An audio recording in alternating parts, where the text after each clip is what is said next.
Hello, gorgeous ones, and welcome to the bonus edition of The Life of Bryony. Today, Millie Mackintosh is opening up about the 3 things that help her get through Christmas without resorting to Baileys. I think I've got such a busy mind and I find it very hard to relax. Yeah, okay. And to slow down my thoughts. So if I have a very deep tissue massage, which is kind of quite uncomfortable, it makes me come out of my head. And I really look forward to it. And that's my treat. You know how we talked about alcohol being a reward? I think when you remove alcohol, you still need to have the rewards. My chat with Millie coming up right after this.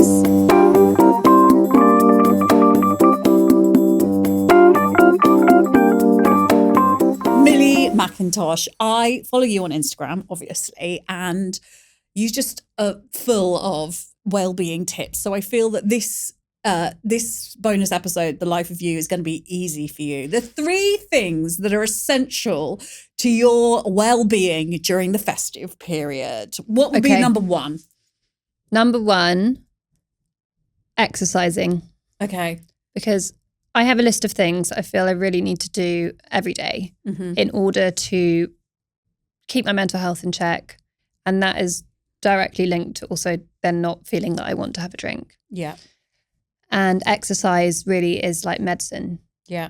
You know, find something that you like to do. I remember getting into running one year over Christmas because I was like, the gyms are not open and, you know, it's accessible to everyone.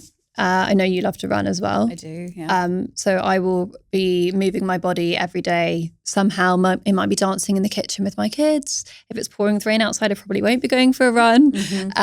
But it might be running. It might be going to a class if I can get in somewhere, but just might be doing a workout at home, getting some kind of movement in pretty much every day. Yeah, I find it's essential. It's the day I don't do it. You might think I'll have a rest day, but like I'll just do something less intense. It's I'm not saying do intense exercise every day, but just move your body. Also, the idea, I have this thing about rest days where I'm like, I can have a day where I move and I rest. Yeah, like it doesn't have but to be. I feel like unless you're like doing like HIIT training or something doing that every day, you might get injured because your muscles need a rest. But I'm not doing anything that intense. Okay, so gentle movement, some kind of movement every day.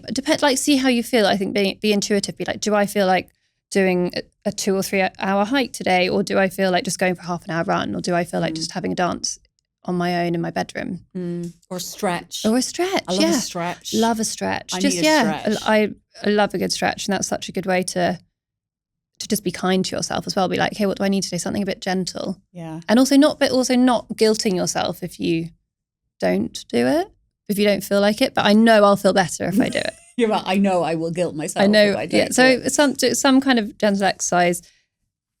Just move in a way that you enjoy, because if you hate it, then it's counterproductive. Yeah. Don't do something you hate. I'm a big fan of meditation. So is that number 2? Number 2. Do you meditate every day, Millie Mackintosh? It's really hard when you've got kids, but meditation Mackintosh. My kids understand that I need to meditate. So if they are awake at like 5 a.m, or which is often the case around Christmas because they're so excited, whatever, I make it work by, if I have to put the TV on and just be like, go and watch TV, here's a box of cereal, be quiet. Okay, so I was going to say, how have you led your kids to understand that you need to meditate? I just tell them that it's what I need to do. That's how I start my morning. And if they walk in while I'm doing it, they'll sometimes come and lie on top of me or like sit next to me or watch me. And I don't get stressed. I don't get stressed by them doing that. Because I once or twice was like, oh, I can't do it properly because they're here. And then I was like, it's actually better. And then if they're watching you do it, they're also quite interested. They're like, oh, what is this? They're learning. And a Buddhist monk would say that that's life. Life is, so they've come in and you're just going to have to carry on. And that's because it's not about stopping thinking, is it? It's about being mindful of everything that's happening. And if they keep coming up to me every few minutes, I try and do 20 minutes. I do transcendental meditation, or TM. Wow. So 20 minutes. So I wake up and like before I've looked at my phone, I sleep with my phone on airplane mode. I go on my phone to an app and just put this timer on and just sit and do the meditation before I've kind of got out of bed. That's amazing. What's the app? I think it's called like Equanimity Timer or something. But you could just use a timer on your phone if you want. I just like this has like a chime. Yeah. And then okay, you've got a minute to prepare, and then you kind of just try and get settled. Repeat your mantra in your head for 20 minutes. You get distracted, you just go back to it. What's your mantra at the moment? You can't tell anyone because you do a little ceremony, you get given the Sanskrit word, and that's your mantra, and you can't tell anyone. I love that. That's properly for yourself. It's properly for yourself. Again, if some days it just doesn't feel possible, but I notice when I don't do it. Okay. So movement and meditation are probably like my top two. Okay. Well, what is the number 3? Some self-care. Okay. So can I guess what is there going to be another M? Mm-hmm. Massage. Yeah. I love a massage, and that is my ultimate self-care treat. I think I've got such a busy mind, and I find it very hard to relax. Yeah. Okay. And to slow down my thoughts. So if I have a very deep tissue massage, which is kind of quite uncomfortable, it makes me come out of my head. Yes. I don't want a relaxing massage where someone's just like stroking me. No. I'm like, no, like I want the like deep. I'm like as hard as you can possibly do it. I want to feel bruised afterwards. I'm so with you. The worst thing is when you get a massage and they're like stroking you and you are like, I'm not a cat. I want like a Thai massage, or like, like I want someone to like be like standing on my back. Yeah. Yeah. I'm with you. And do you go somewhere, or do they come to you? It depends. Quite often at home. Again, sometimes the kids want to come in. Yeah.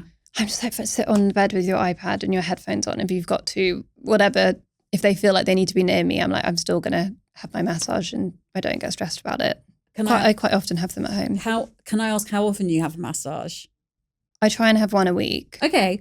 But that's like, so this is the bonus again, going back to that first episode that we've just done. And then people will be like, oh, you're so like, that's not achievable. But the thing is that if you give up, if you're drinking the amount that we were drinking, Millie, and you give that up, you're saving a hell of a lot of money.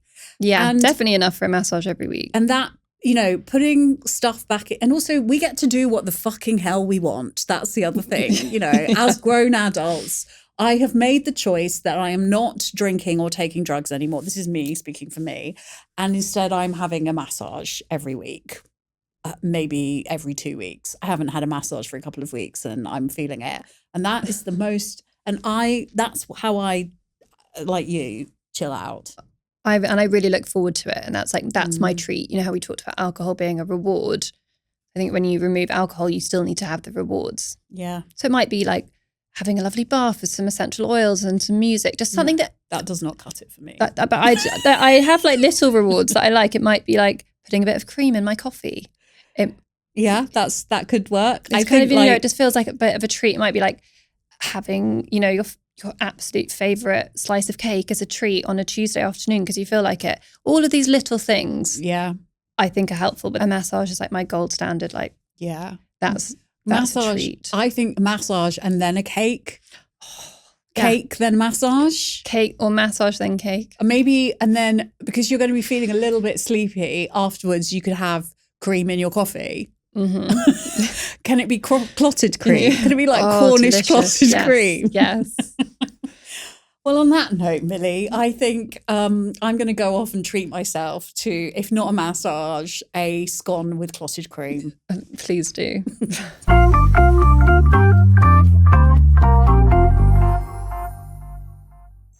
Okay, I want to know how you all thrive at Christmas without booze. Why not message me on Instagram at lifeofbryonypod and let me know. And if that doesn't appeal, you could just leave us a review and give us a follow. Most importantly, look after yourself, and I'll see you on Monday.